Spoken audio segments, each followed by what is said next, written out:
having just the best time. And we are in the holiday season, as you guys obviously know. I'm sure you know this really well because you're probably on Amazon about as much as I am right now. About 90% of my screen time is probably on Amazon.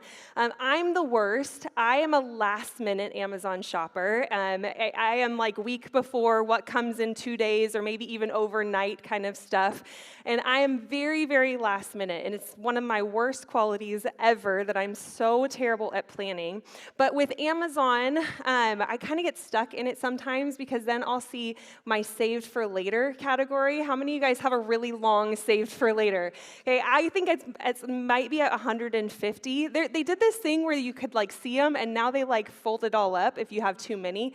And so I'm at that like point with the Amazon save for later, and I have had things on my list that I've wanted for a very, very long time. I think it would probably be embarrassing to go back and to see where that, if there was like a timestamp of when I put it on, how long some of the things have been on my save for later. And I know for you, you probably have a list of things that you've wanted for a really long time. Whether it's something that's really expensive and you just don't have the funds to get it, or it's something that's just so stupid, but you're like, I can't get myself to pay $20 for this, so it's going to my save for later for 2 years. But we all have lists of things that we have wanted for a really long time. Our kids have had a list of things that they've wanted for Christmas, and they've had something on their list that they've wanted since basically their birth.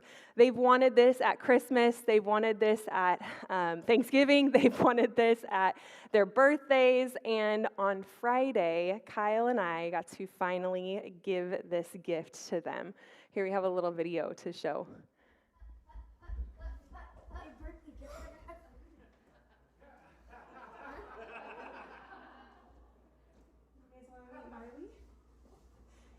You bought us a dog? No. We got a dog. So pray for us. We have a dog in our house. We have a sweet little puppy. Her name is Marley May. She's 8 weeks old, and like I said, we can receive all your prayers right now. We have never had a dog since our kids were little. They don't remember having a dog, and so this is a fun experience. You could see the shock on their face. I don't think Beckham stopped hugging us all night long. They have been so helpful. They've been amazing, but we have a dog. So we are dog owners. This season, this Christmas season, like I said, we talk about waiting for things and expectation. If you have kids, Christmas is so fun because they're so excited about what's to happen. They're so excited about what's coming. And some of you, it's the best time of year, and some of the time it's the hardest time of year, that you've actually been waiting for other things in your life to happen that just haven't happened. You've been waiting for a husband. You've been waiting for a gift. You've been waiting for a job. You've been waiting for finances. And I want to just encourage us today about this waiting season and what God is doing in the middle of this waiting season. That in the church, there is a tradition in the early church where we talk about what it means to wait for Jesus. We have this season, and we call it Advent. Has anyone ever heard the word Advent? You've probably heard of Advent calendars. Maybe you haven't even looked up this word, but you've just seen, the Sephora 12 Days of Christmas or whatever, your little chocolates from Trader Joe's, or they're making them fancy now, like the Lego Advent calendars and stuff. I'm like, kids, we got the $1.25 Trader Joe's chocolates, and that's about it for our Advent calendar. But Advent means coming or arrival. It's this time that we celebrate thinking and processing what's about to happen with Jesus coming on Christmas Day. And the church sets aside 4 weeks, the 4 Sundays before Christmas, to celebrate Advent. And what we reflect on in these 4 Sundays coming is we reflect on that there was a promise of Jesus made, that he came, and that he is coming again. We're actually in the middle of 2 Advents. We're actually in the middle of the fact that Jesus already came and he is coming again. We're in the middle of Advent. And so today I've been preparing a message titled, the promise we've been waiting for. The promise we've been waiting for. I want to look at the story of Jesus, and I want to look at it from a linear perspective. We're kind of going to go through like almost the history of the Bible in a very, very condensed form. So hopefully you're not going to history class necessarily, but there will be a few little snippets here that maybe you didn't know about this whole nice thing. You guys like my Bible? I've got a bunch of tabs on my Bible. Anybody?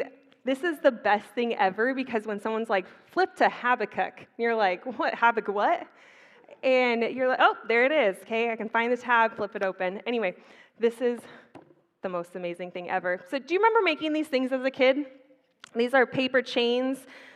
These are one of the most fun things to do during the season because what you do is you make a little chain and you put little links on it for every single day leading up to Christmas. So if you start on December 1st, you have 25 links and they rip them off and all those fun things.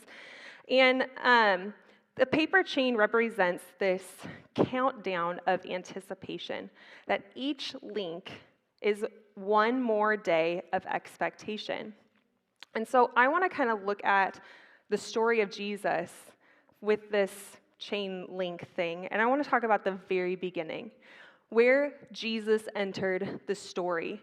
Now, we might be like, okay, well, Jesus came in the Gospels in the second half of the book of the Bible, and so you might be like, okay, he's going to be somewhere around here in the Bible.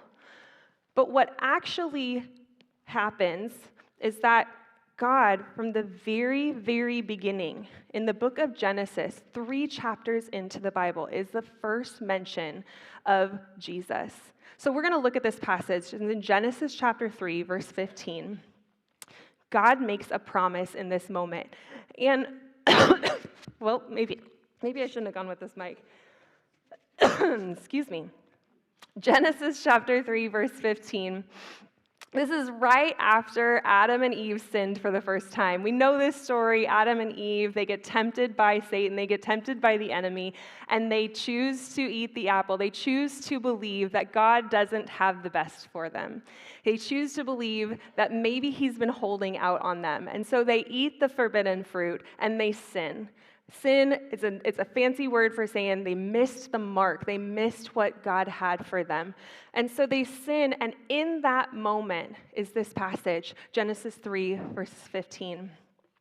He says, and I will put enmity between you and the woman. God is actually addressing the snake here. I'm not a snake girl. This is a whole thing moving to Southern California. I am deathly afraid that I'm going to encounter a rattlesnake at all times, anytime I'm walking around, even in January. But I'm not a snake girl, but he's addressing the snake. He's addressing the devil, the enemy of our lives. And he's saying, I'm going to put enmity, opposition, or hostility between you and the woman, between your offspring and hers. He will crush your head, and you will strike his heel. Now, you might be looking at this passage being like, okay, where's Jesus in this whole passage? But what he's saying here is that I'm going to defeat evil, and the way that I'm going to do it is through the offspring of woman, the offspring of Adam and Eve, the lineage that follows from Genesis, saying that he is going to strike me down, or he's going to strike you down. He is going to defeat you.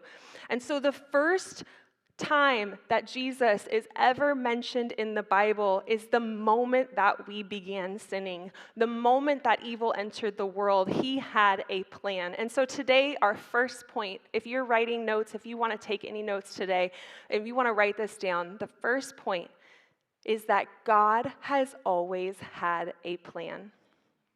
He has always had a plan from the very, very beginning. And that's a message not just for the Bible and for history, but this is a message for us. That from the very moment that you were conceived, the very moment you entered this earth, that God has always had a plan for you. And you might come in here and being like, I don't know about this whole thing. I don't know if I fit into this. I don't know what this means. No. God has always had a plan for you. At the beginning, right after the first mention of sin, there is a plan, and there's a plan for redemption and victory over evil from the very Genesis. It's where we get the word Genesis, the very beginning. Now, this is like the first of the chain link here, and there's a lot to this story, but I think I wouldn't want to move on to mention this, that this plan for redemption came at the lowest point in human history at that time, that everything had been perfect before. And the lowest point, the time when sin came into the world, God mentions his promise that he will defeat evil. And I think there's something to note for us, that the times where we're at our lowest points in our life, that we can focus on the promises of God. That when we're alone, we can remember that he says in Hebrews 13:5, never will I leave you, never will I forsake you. When we're discouraged, the Lord is close to the brokenhearted and saves those who are crushed in spirit. When we're defeated, the Lord will fight for you. You need only be still. When we're weak, I will strengthen you and help you. I will uphold you with my righteous hand. When we're tired, like I am right now with a puppy, even to your old age and gray hairs, I have made you, and I will carry you, I will sustain you, and I will rescue you. This book is for you. This plan, God has a plan, and it is here full of his promises. And he gives hope before anyone asks for it.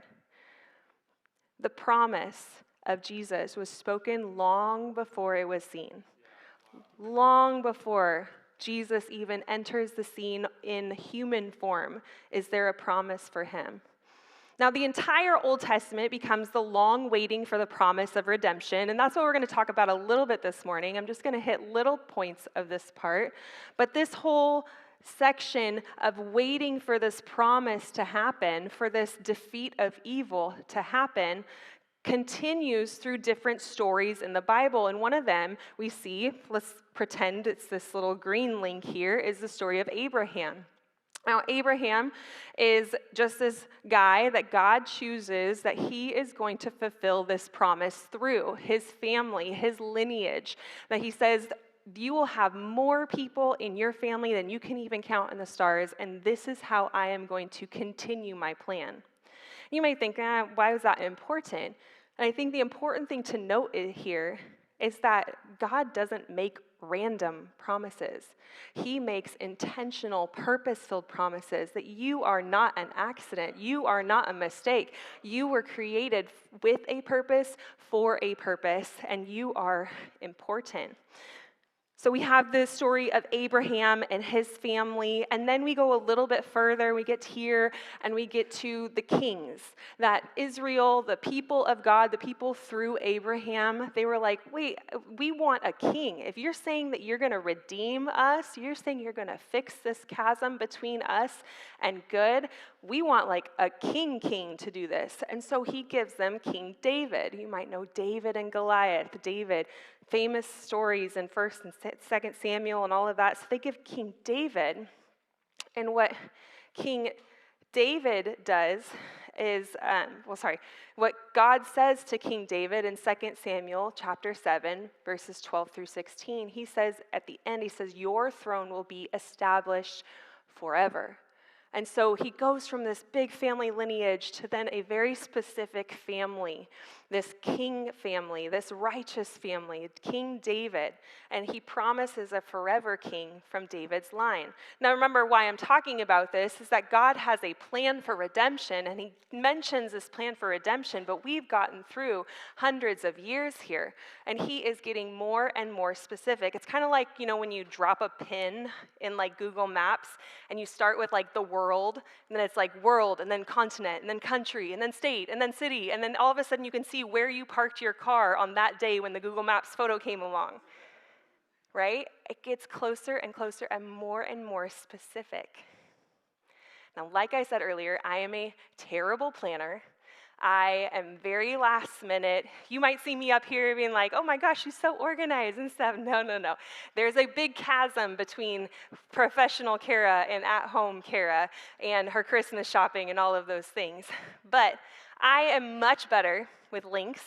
Please send me a link. I'll I'm really good at clicking that link and making it come to our house 2 days later, maybe one day, maybe between 4 and 8 a.m.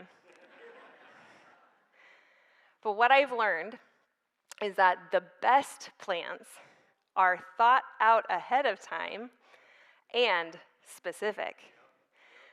The best plans are thought out ahead of time and specific. And so my second point today is I want us to understand that God's plan is specific. It's not haphazard. It's not all over the place. He has a specific plan, and it is very, very detailed in this book. That Abraham, who God's people are, David, the specific lineage in which the Savior is going to come, that when we make plans, whether it's dinner plans, vacation plans, or life plans, what we're waiting for becomes more and more clear as specific details come together, and you get closer to the plan. So we've gotten to Genesis, Abraham, the kings, and then there's this time in the Old Testament called the prophets. And when the kings, they didn't do so hot, Israel ended up getting exiled. And while they're in slavery, while they're in exile, they're like, what the heck, God? You said you had a plan. We're very far from this plan. And so he sends these prophets, these guys, to come and say exactly how the plan is going to pan out. And these are the prophets that he gets even more specific with these guys. In Isaiah 7:14, he says, a virgin will conceive and give birth to a son. This is the plan on how this will happen. Isaiah 9:6-7, a child is born. Mighty God, everlasting Father. He's saying that through a baby is going to come this redemption plan. Micah 5:2, from Bethlehem will come the ruler. So he's saying where he will be born. The specific city, in the specific country, in the whole entire world, there's a plan for this. In Isaiah 53, he was pierced for our transgressions. This is saying why he will come, what will happen. Now, I don't know if you totally understand the gravity of this, the craziness of this, but there are over 300 prophecies about Jesus before he even shows up in flesh form.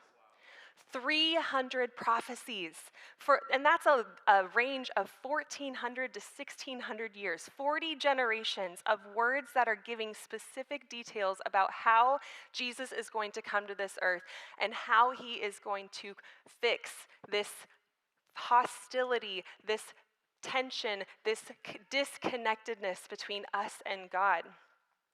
Now, this gets even crazier when you think about statistically, the chance of one person fulfilling just 8 of these prophecies, not 300, just 8 of these prophecies, the statistics of that happening is 1 in 100 quadrillion. Everyone say quadrillion. I got the number out when I looked it up, and I had to actually ask chat how I say that number because it was too many zeros for me to even figure out. Because I know billion and trillion, but quadrillion. 1 in 100 quadrillion is the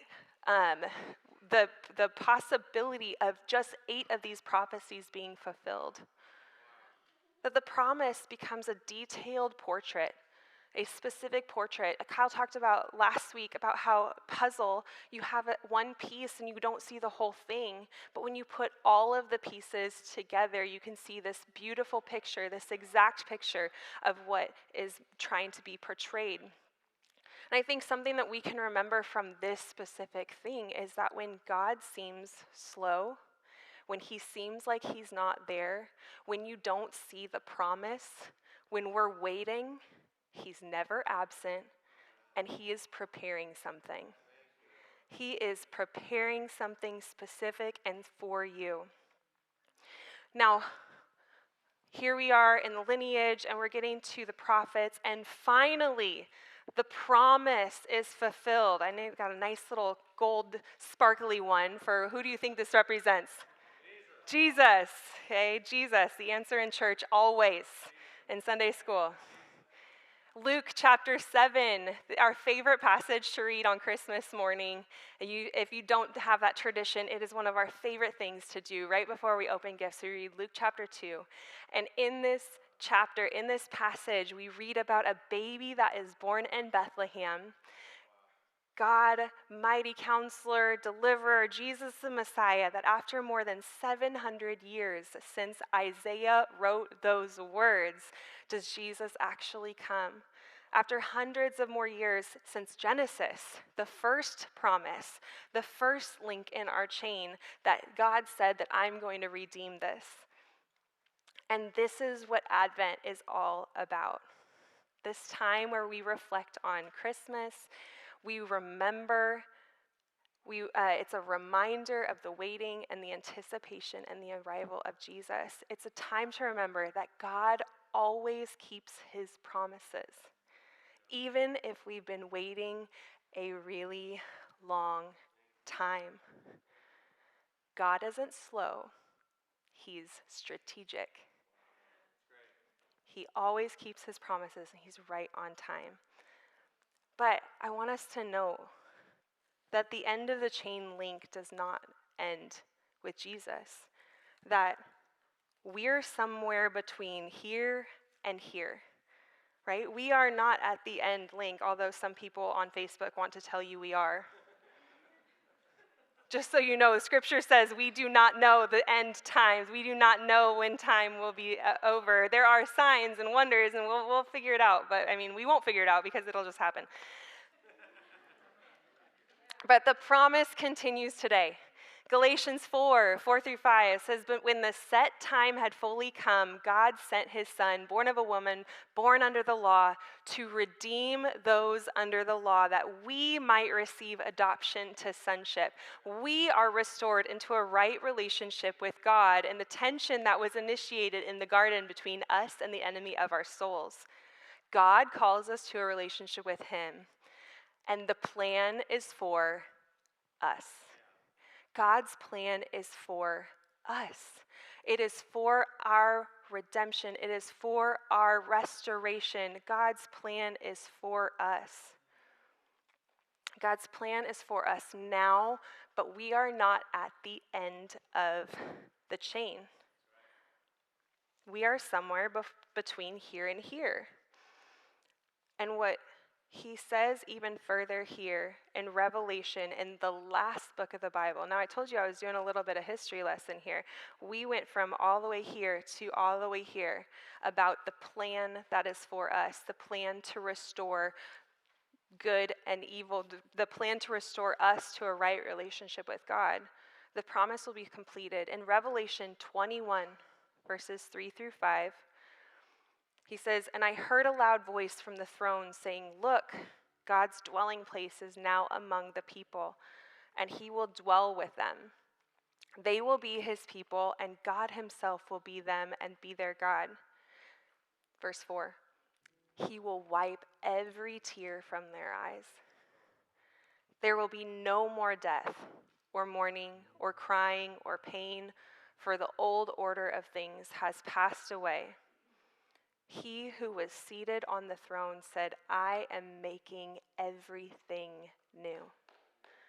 Then he said, 'Write this down, for the words are trustworthy and true.'" Can I just encourage you for just a moment here, totally off script, but this is God's word. This is for us. This is for you to understand how intentional, how purposeful he is with you, and how intentional and purposeful you are to this world. That you have a purpose here. We talk about this all the time when we do Discover Culture.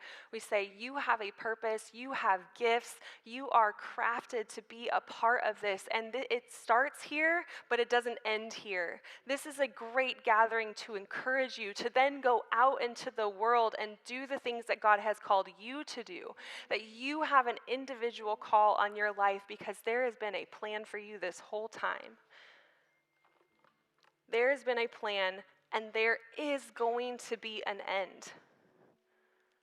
Jesus will return again. And the story ends in restoration. I think one of the worst things in the world is sitting in a waiting room, especially at a doctor's office. You sit in a waiting room, especially like the ER, right? If you're in the waiting room. But what happens when you enter into a waiting room is that unless you love pain, unless you don't really want to have anything else go on in your day, you have an appointment, or you've gone to the desk and you've checked in and they know that you're coming, and then you then have an appointment at that point. And you are sitting in the waiting room and you're waiting for your name to be called. You're waiting because there's an expectation that there's a plan for you, that a doctor is going to come and see you, that there is somebody that is going to see you. Waiting rooms are only helpful if you believe the doctor is real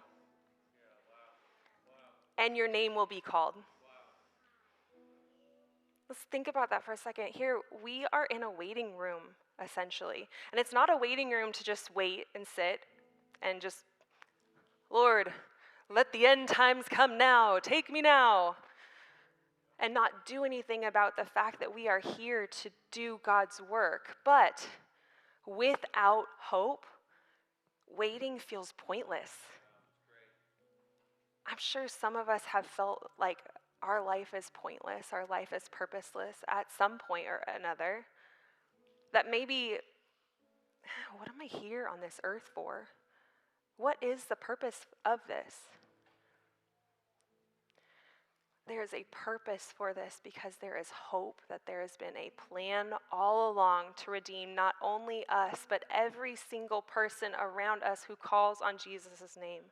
There is a hope named Jesus. It's the name of the series that we are in, that I don't know how people do it. I don't know how people wait without hope. We've all been there, though.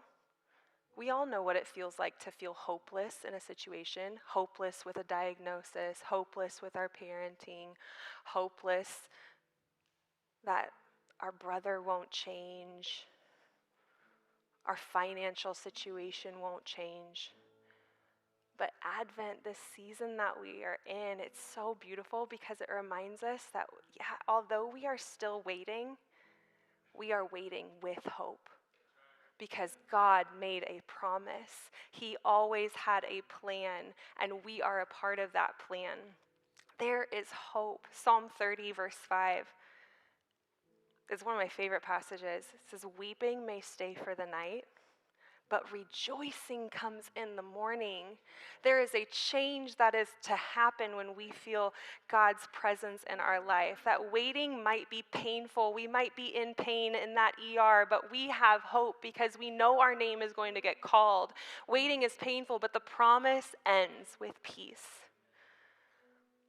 Advent, this holy tension of a season where we celebrate what God has already done and what we prepare our hearts for what He has yet to do.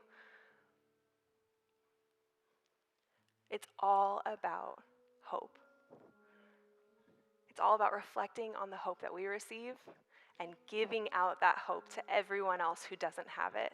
Because we all know that there are people out there. There are people in our neighborhoods, people in our schools, people in our friend groups that do not have that hope. And so we're going to close here in just a second. I'm actually going to have all of you guys, let's stand up. Let's stand to our feet. And we're going to read this passage together. It is a passage that I felt like really encompassed the whole message here. But it's Psalm 130, verse 5. And we're all going to read it together because I want this to enter into our hearts and into our minds. So on three, or maybe I'm not going to count down, but Psalm 130, verse 5. Let's read it together. Ready, set, go. "I wait for the Lord. My whole being waits. And in His word I put my hope." In His word, I put my hope. We have hope. There's a plan. And we want every single person in our life to experience this hope. And that's why these Coke bottles, that's why that's so important. Because it's not just an invitation to a snowball fight and to hot cocoa, and those are going to be awesome. And you might be mad at us because of how sugared up your kids are going to be when they leave. But It is an invitation to a life filled with hope, that we know that we are a part of this whole plan, that we were thought of all the way from here, all the way to the end. There is hope for the healing and hope for the restoration of every single soul on this earth. And you never know, but your invitation may be the link in someone else's chain that leads them straight to Jesus. So we don't take this lightly. Take every